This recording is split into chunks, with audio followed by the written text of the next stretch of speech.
নমস্কার। আমি আজকে কবি নির্মলেন্দু গুণের টেলিফোনে প্রস্তাব কবিতাটি পড়ব।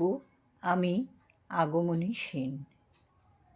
আমি জানি আমাদের কথার ভিতরে এমন কিছুই নেই অনর্থ করলেও যার সাহায্যে পরস্পরের প্রতি আমাদের দুর্বলতা প্রমাণ করা সম্ভব।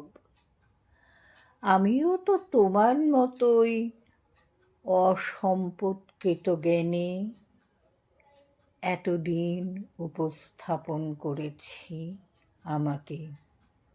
তুমি যখন টেলিফোন হয়ে প্রবেশ করেছ আমার কর্ণে, আমার অপেক্ষাকাতর হৃৎপিণ্ডের সামান্য কম্পনও আমি তোমাকে বুঝতে দিইনি।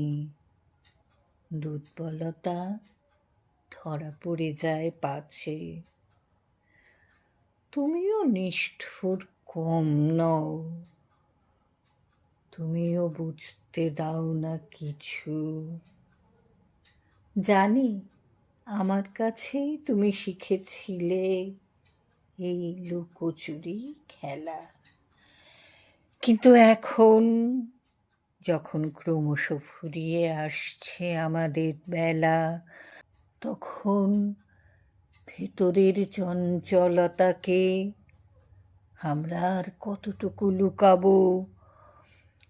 অস্ত যাবার আগে প্রবল সূর্য চুম্বন করে পর্বত শিখর, আর আমরা তো দুর্বল মানুষ।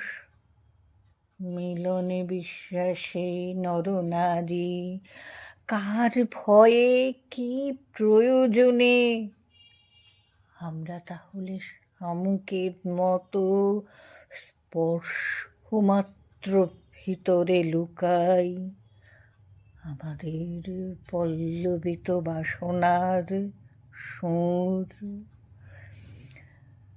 তার চেয়ে চলো এক কাজ করি, তুমি কান পেতে শোনো, তুমি শুধু শোনো,